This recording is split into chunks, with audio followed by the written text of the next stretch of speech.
نحمدہ ونصلی علی رسولہ الکریم اما بعد۔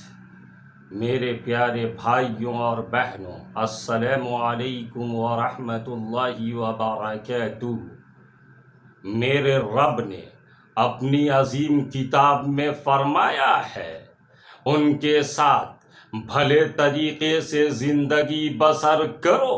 اگر وہ تمہیں ناپسند ہوں تو ہو سکتا ہے کہ ایک چیز تمہیں پسند نہ ہو، مگر اللہ نے اسی میں بہت کچھ بھلائی رکھ دی ہو۔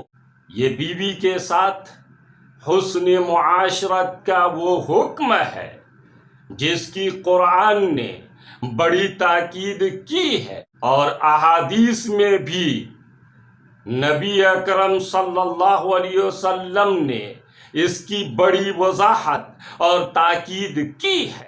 ایک حدیث میں آیت کے اسی مفہوم کو یوں بیان کیا گیا ہے، اور مومن مرد مومنہ عورت سے بغض نہ رکھ، اگر اس کی ایک عادت اسے ناپسند ہے تو اس کی دوسری عادت پسندیدہ بھی ہوگی۔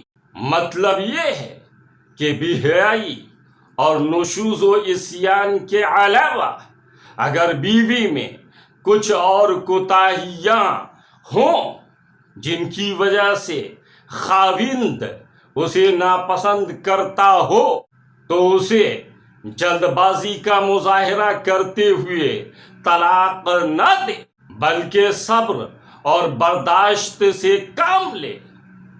ہو سکتا ہے اللہ تعالیٰ اس میں سے اس کے لیے خیر کثیر پیدا فرما دے، یعنی نیک اولاد دے دے، یا اس کی وجہ سے اللہ تعالیٰ اس کے کاروبار میں برکت ڈال دے۔ افسوس ہے کہ مسلمان قرآن و حدیث کی ان ہدایات کے برعکس ذرا سی باتوں میں اپنی بیویوں کو طلاق دے ڈالتے ہیں، اور اس طرح اسلام کے عطا کردہ حق طلاق کو نہایت ظالمانہ طریقے سے استعمال کرتے ہیں، حالانکہ یہ حق تو انتہائی ناگزیر حالات میں استعمال کے لیے دیا گیا تھا، نہ کہ گھر اجاڑنے، عورتوں پر ظلم کرنے اور بچوں کی زندگیاں خراب کرنے کے لیے۔ اس طرح یہ اسلام کی بدنامی کا بھی باعث بنتے ہیں کہ اسلام نے مرد کو طلاق کا حق دے کر عورت پر ظلم کرنے کا اختیار اسے دے دیا۔ یوں اسلام کی ایک بہت بڑی خوبی کو خرابی اور ظلم باور کرایا جاتا ہے۔ اگر خوبصورت نہ ہو یا اس میں کوئی اور ایسا نقص ہو جس کی بنا پر وہ شوہر کو پسند نہ آئے تو یہ مناسب نہیں ہے کہ شوہر فوراً دل برداشتہ ہو کر اسے چھوڑ دینے پر آمادہ ہو جائے۔ حتی الامکان اسے صبر و تحمل سے کام لینا چاہیے۔